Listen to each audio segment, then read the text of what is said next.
जय भोले की हर हर महादेव, बम बम भोले। आज मैं आपको ओमकारेश्वर ज्योतिर्लिंग की कथा सुनाती हूँ। 12 ज्योतिर्लिंगों में से चौथा ज्योतिर्लिंग ओमकारेश्वर है। यह मध्य प्रदेश के शिवपुरी में स्थित है। यहाँ 2 ज्योतिर्लिंग की पूजा की जाती है, ओमकारेश्वर और अमलेश्वर। शिव पुराण में कोटि रुद्र संहिता के 18वां अध्याय में इसका वर्णन मिलता है। यही केवल एक ऐसा ज्योतिर्लिंग है जो नर्मदा नदी के उत्तरी तट पर स्थित है। ऐसा कहा जाता है कि ये तट ओम के आकार का है। यहाँ प्रतिदिन अहिल्याबाई होलकर की तरफ से मिट्टी से निर्मित 18 शिवलिंग तैयार करके नर्मदा नदी में विसर्जित किए गए हैं। मंदिर की इमारत 5 मंजिला है और यह ज्योतिर्लिंग 5 मुखी है। लोगों का मानना है कि भगवान शिव तीनों लोकों में भ्रमण करके यहाँ विश्राम करते हैं। तभी रात्रि में यहाँ शिव भगवान की शयन आरती की जाती है। ऐसा कहा जाता है कि भक्तों के सारे संकट यहाँ दूर होते हैं। आप चाहे सारे तीर्थ कर लें, लेकिन ओमकारेश्वर के दर्शन करे बिना अधूरे हैं। इसीलिए भक्तगण दूर दूर से यहाँ भारी संख्या में आते हैं। अब आप कथा सुनिए। एक बार नारद जी भ्रमण करते हुए विंध्याचल पर्वत पर पहुँचे। वहाँ पर्वतराज विंध्याचल ने नारद जी का स्वागत किया और ये कहते हुए कि मैं सर्वगुण संपन्न हूँ, मेरे पास सब कुछ है, हर प्रकार की संपदा है। यह सब कुछ उन्होंने नारद जी को बताया। नारद जी विंध्याचल की अभिमान युक्त बातें सुनकर लंबी सांस खींचकर चुप खड़े रहे। तब विंध्याचल ने नारद जी से पूछा कि आपको मेरे पास कौन सी कमी दिखाई दी जिसे देखकर आपने लंबी सांस खींची। तब नारद जी ने कहा कि तुम्हारे पास सब कुछ है, किंतु तुम सुमेरु पर्वत से ऊंचे नहीं हो।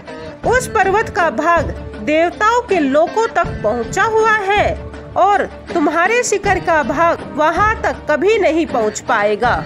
ऐसा कहकर नारद जी वहां से चले गए। लेकिन वहां खड़े विंध्याचल को बहुत दुख हुआ और मन ही मन शोक करने लगा। तभी उसने शिव भगवान की आराधना करने का निश्चय किया। जहाँ पर साक्षात ओमकार विद्यमान है, वहाँ पर उन्होंने शिवलिंग स्थापित किया और लगातार मन से 6 महीने तक पूजा की। इस प्रकार शिव भगवान अति प्रसन्न हुए। उन्होंने विंध्य से कहा कि मैं तुमसे बहुत प्रसन्न हूँ, तुम कोई भी वरदान मांग सकते हो। तब विंध्य ने कहा कि आप सचमुच मुझसे प्रसन्न हैं, तो मुझे बुद्धि प्रदान करें जो अपने कार्य में सिद्ध करने वाली हो। तब शिवजी ने उनसे कहा कि मैं तुम्हें वर प्रदान करता हूँ कि तुम जिस प्रकार का कार्य करना चाहते हो वह सिद्ध हो। वर देने के पश्चात वहाँ कुछ देवता और ऋषि भी आ गए। उन सभी ने भगवान शिव जी की पूजा की और प्रार्थना की कि हे प्रभु, आप सदा के लिए यहाँ विराजमान हो जाइए। शिव भगवान अत्यंत प्रसन्न हुए और लोक कल्याण के लिए भगवान शिव ने उन लोगों की बात मान ली और वहाँ ओमकार लिंग 2 लिंगों में विभक्त हो गया। जो पार्थिव लिंग विंध्य के द्वारा बनाया गया था, वह परमेश्वर लिंग के नाम से जाना जाता है और भगवान शिव जहाँ स्थापित हुए वह ओमकार लिंग कहलाता है। इसे परमेश्वर लिंग और अमलेश्वर लिंग भी कहा जाता है और तब से ही ये दोनों शिवलिंग जगत में प्रसिद्ध हुए। और इसके पीछे दूसरी कथा भी है, सुनिए। राजा मानधाता ने इस पर्वत पर घोर तपस्या करके भगवान शिव को प्रसन्न किया था। तपस्या से शिव भगवान जी अत्यंत प्रसन्न हुए और प्रकट होकर राजा मानधाता को दर्शन दिए।